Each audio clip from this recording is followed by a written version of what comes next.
So when you were younger, what did you want to be when you grew up? I definitely thought I was going to be an actor or a lawyer. Oh, I also thought I was going to be a movie director. Oh. That was interesting. I went through that phase. I like behind the scenes work a lot. If anything, it taught me a lot about being an actor. Yeah. I don't know. Mm-hmm. I didn't end up being a director, but I definitely want to swing back into acting. Like, acting is definitely where my heart is, for sure. What intrigues you about acting? The process is fun. I like reading scripts over. I like getting into character. I like character development. I like researching. Yeah. I'm like a really big bookworm. We talked about that before. You are also. Mm-hmm. I mean, I like the process a lot. It's always different. Every character has a different process, and I'm into it. It's just really intriguing to me. I think a part of it is just psychology. Every character has a different like psyche and a different like mindset. Yeah. So it's learning that. And it's so fascinating, especially like when you're an actor and someone literally gives you an entire life, right? Yeah. In these pieces of paper, maybe like 100 pages or so, you read an entire life that does not actually exist. But it relates to so many other lives that do exist. Exactly. You know, so you have to pull from your references. You have to pull from the idea of how someone was, Absolutely. you know, in their life. And like, okay, how do I capture this in myself, although this isn't what I've lived through? Exactly. Yeah. And like fully engulf yourself in that. It's insane. Please explain to the world how sick you are. Oh, thanks. Yes, this is my bow and arrow. We're downtown LA, or else I'd show you guys how it works, but I have these arrows that don't hurt people and like penetrate anything, but I also have this bow and arrow that I use for practice while hiking, but I don't hurt people, so. But yeah, archery. You guys should try it. Get a hobby that you like that's weird.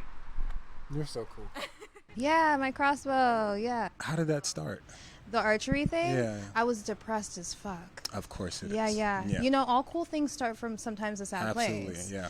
I think it's really fascinating how something as out there as archery got you out of a point of depression. Yeah.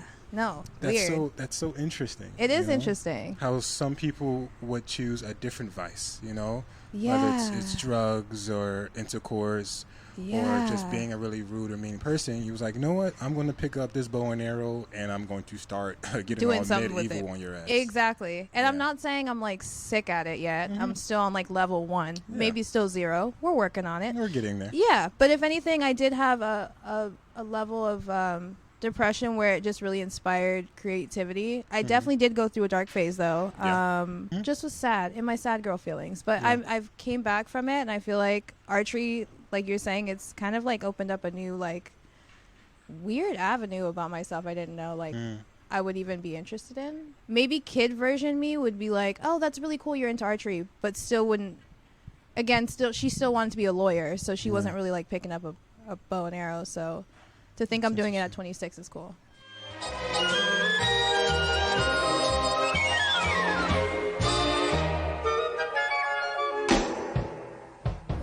After working your ass off to get to the peaceful place, like you have to almost untrain the mind. Yeah. But it's nice that you have a goal, like an end goal mentally.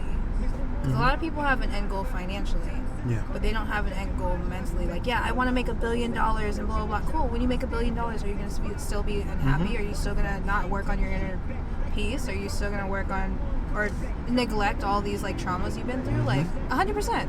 Yeah, because it gets worse. It gets worse when you have all the money in the world. Absolutely. And you realize that money doesn't exactly help you get to where you want to be. Oh yeah, and you spent so long trying to make it, you suppressed every trauma you've ever been through. And it just comes out in different ways as you get older. Absolutely. And now it's like it's so far gone that it's harder for you to unpack all of that. It's almost impossible. You have to take the remainder of your life to unbaggage yourself from that, to unravel the trauma.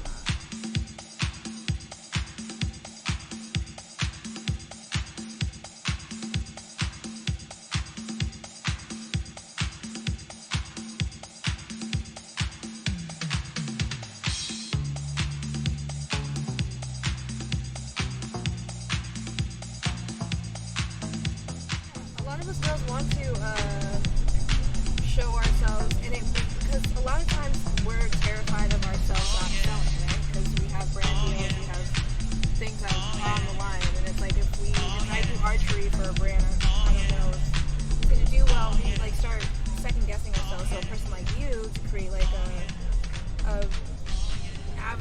of conversation is really important because we don't know how to translate that a lot of times. Some models take that and they'll throw it into their art and their modeling, which is amazing, but it's still not verbally talking about my depression. It's not talking about how I learned archery or hobby because I just decided to.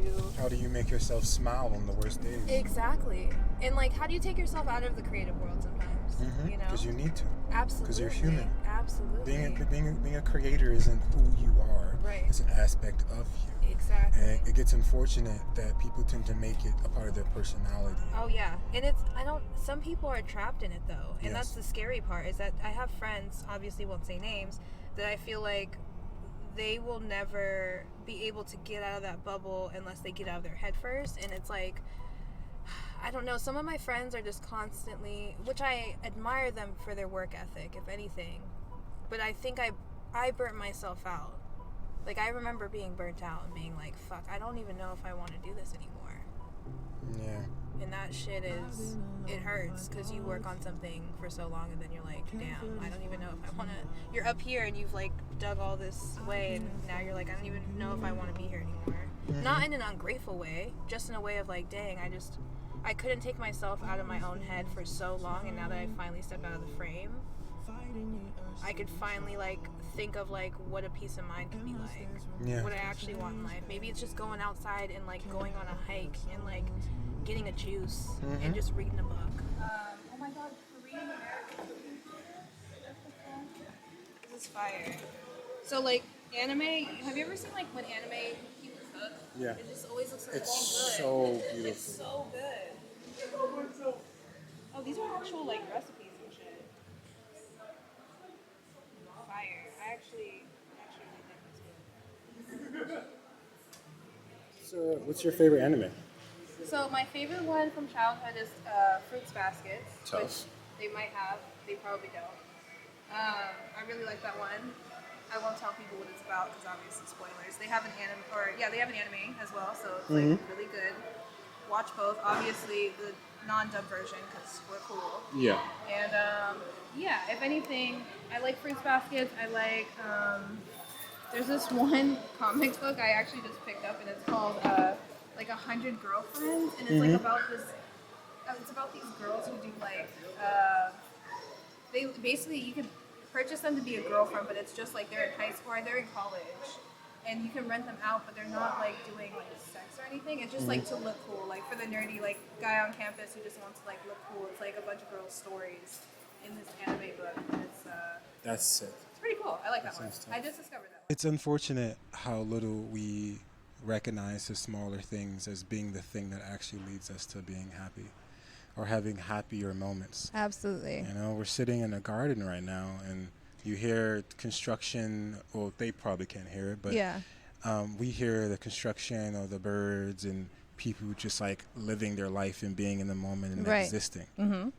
Most of us don't really spend much time to just exist anymore. We kind of worry about tomorrow or like our next 20 steps or, you know, how we're going to do this or get more money or get more followers or get more likes and all these things. At the same time, we're losing a sense of intimacy with ourselves and others. Absolutely. Because we can't enjoy the small things. Absolutely. Because the small things happen when we're alone and when we're just comfortably with other people. Right. But I agree 100%. I think that was the shocking part to me. Like the revelation part to me was how out of touch I was with myself. Oh, man. Yeah.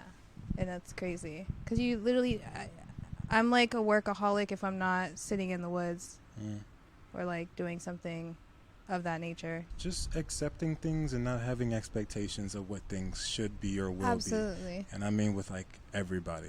You know, don't have the expectation if someone's going to be the person they say they are. You just like take them at the moment that you see them. Yeah. Because the next moment they can be someone else. You said something that I resonate with so hard this year, and I feel like my whole life I gave people a lot of like I just initially always put someone on a pedestal just because it's like of the benefit of the doubt thing. But I learned this year one of my biggest lessons was to not do that. One, because they didn't ask for that, and two, because that'll just reveal itself on its own. And yeah, that was definitely a growing. When you said that, I was like, I resonate with that so much. So yeah, that was definitely something I learned this year, which is crazy because I'm 26. I feel like that should have been like something you know. No, but it's like it's interesting because I was having a conversation with a homie about the idea of what success is to everyone.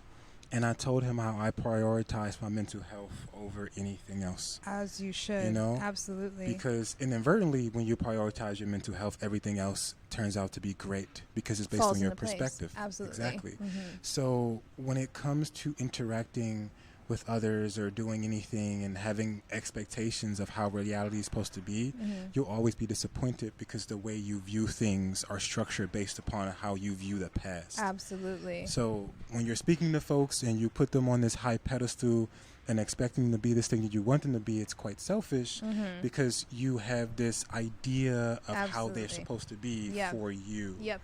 Instead of seeing them for who they are and allowing them to be them. Exactly. No, yes. So everything you just said, I couldn't have said it better, honestly. All right. Why is this one about to die too? All right, okay. Thank you guys so much for watching this amazing interview, this conversation with Carter. She's impeccably amazing. She's so sweet. It's like one of my favorite interviews, honestly. Thank you. I've learned so much about myself and about her. I hope you guys really enjoyed it. To close it out, peace, love, and chicken grease. Just kidding. I don't know. Peace, love, and mercy. And mercy. Peace, love, and mercy. Why'd you set me I'm up not for that? supposed to tell you. Come on, you have to know? put. Come on, I didn't even know that. I'm sorry. Now I feel stupid. Look, he's so tall. He can't even fit in the frame. Damn it. It's okay.